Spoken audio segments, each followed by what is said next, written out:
Le micro est branché, les lumières sont prêtes et la caméra enregistre, c'est quand tu veux. Eh bien, mon ami, tu me prends un peu au dépourvu. Je n'avais pas vu venir, hein. Des lumières, une caméra, un micro. Heureusement que j'ai préparé un texte, juste au cas où qu'on se disait pourquoi pas tourner une 4e vidéo. Eh bien, soit. Faisons ainsi. Bien le bonjour, très heureux de vous retrouver pour cette 4e vidéo. Toujours dans la même veine que la précédente, c'est-à-dire que je m'attaque à une nouvelle planche.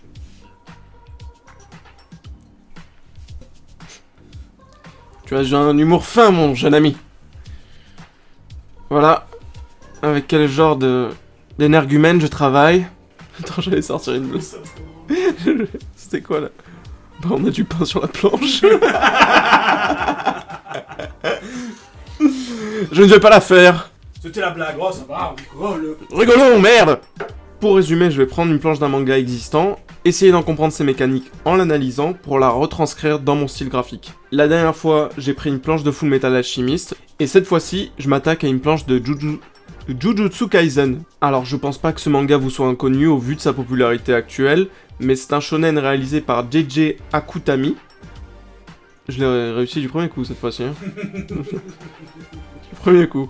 Alors, je vais vous lire un résumé un peu grossier, mais ça vous donnera une idée générale du contexte et de quoi traite le manga. Yuji Itadori, un lycéen, se retrouve confronté aux forces occultes et enrôlé dans une école d'exorcisme le jour où il se voit possédé par le démon millénaire. Alors évidemment, si vous avez envie de vous procurer la série, elle est disponible aux éditions Kiun et aussi en anime sur Crunchyroll. Alors la planche en question, la voici. Je vais partir du constat que je ne suis pas au fait des scènes qui la précèdent. Premièrement, ce que je peux constater, c'est tout bête, mais c'est la gestion de l'environnement. C'est-à-dire qu'en partant de cette simple scène, je sais déjà où sont situés les personnages dans l'environnement, dans le décor. Ça peut paraître logique, mais parfois je vois des réalisations qui ne respectent pas cette règle de narration par l'image. Et ça fera peut-être l'objet d'une prochaine vidéo, qui sait. Être capable de situer ces personnages dans un décor, ça permet au lecteur de pas être trop perdu et d'avoir une lecture qui reste fluide. Bref, autre chose d'important à souligner, c'est la gestion des bulles de dialogue. Ici, elle ne gêne pas la lecture des visuels en empiétant sur des zones essentielles de compréhension. Là, quand j'ai la planche sur l'écran, mes yeux sont automatiquement guidés par les bulles et les visuels, sans pour autant m'empêcher de comprendre l'action. Dernier point, la gestion du noir et du blanc, c'est un élément clé pour aider à la compréhension d'une planche. Bien entendu, tout dépend du style, mais on peut toujours trouver un équilibre pour aider à la lecture. De mon point de vue, la seconde planche est la plus équilibrée. L'auteur a pris la peine de laisser un contour blanc, une grande zone de blanc, tout autour du personnage sur lequel se concentre l'action. Et au niveau de la composition, on apprécie que le visuel respire, les yeux décortiquent plus facilement ce qui se passe, et on dirait presque que l'auteur a utilisé une règle de tiers. On ne la fait pas à moi. Petit cachotier.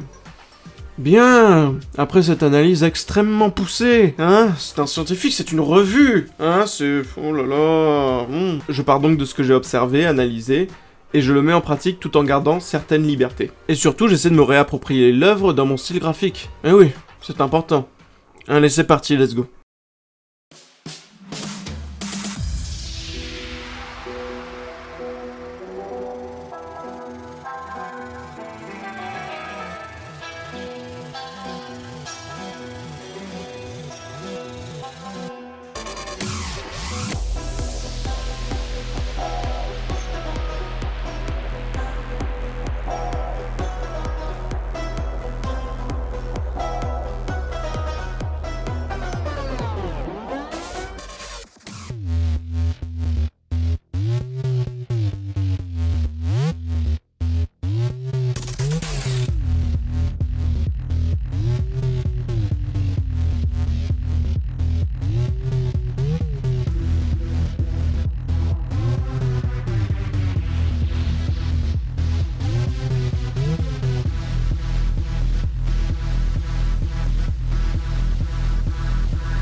Et voilà, la planche est finie. Voilà, c'est tout. Fin de vidéo. Abonnez-vous. C'est toujours un plaisir de réaliser ce type d'exercice au-delà de travailler sur une œuvre qui me plaît déjà de base. C'est aussi le fait de comprendre tout le processus de création par lequel est passé l'auteur qui nous est destiné à nous, les lecteurs. C'est plus le fait que ce soit des heures et des heures de création, de réflexion, et qu'en fait ça prend moins d'une dizaine de secondes à lire. C'est pour cette raison que je prends toujours le temps d'apprécier la réalisation, le travail de création de l'auteur. C'est comme un tableau de peintre. Je me questionne sur la composition et j'essaie de trouver des réponses à travers mon analyse. D'ailleurs, je compte bien continuer cette série de vidéos dédiées à l'analyse de planches, et pour la prochaine planche, ce sera à vous de décider laquelle je referai via un sondage dans mon Instagram. Le lien est disponible dans la description et n'hésitez pas à vous abonner. Ça fait toujours plaisir, n'est-ce pas ? Oui. Ouais.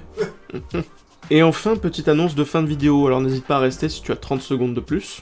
Alors après moult réflexions, j'ai décidé de me lancer sur Tipeee, en parallèle de ma chaîne YouTube et de mon compte Instagram. J'ai longuement réfléchi et ça permettrait sur le long terme de bénéficier d'une certaine autonomie artistique à travers un soutien financier. Comme la plupart d'entre vous le savent déjà, j'ai pour objectif de publier mon manga sur un site internet dédié à l'œuvre, ainsi qu'une version physique une fois le tome achevé. Alors évidemment, ne vous sentez absolument pas obligé de le faire, de participer au Tipeee, c'est seulement si vous en avez les moyens et l'envie. Dans tous les cas, merci pour votre soutien, 2000 abonnés sur Instagram ont été franchis et c'est pas rien, tous les liens sont dans la description de la vidéo. Si la vidéo t'a plu, tu peux mettre un petit like, t'abonner, la petite cloche, ça me fait plaisir, et je te fais des bisous et je te dis à la prochaine. Ciao.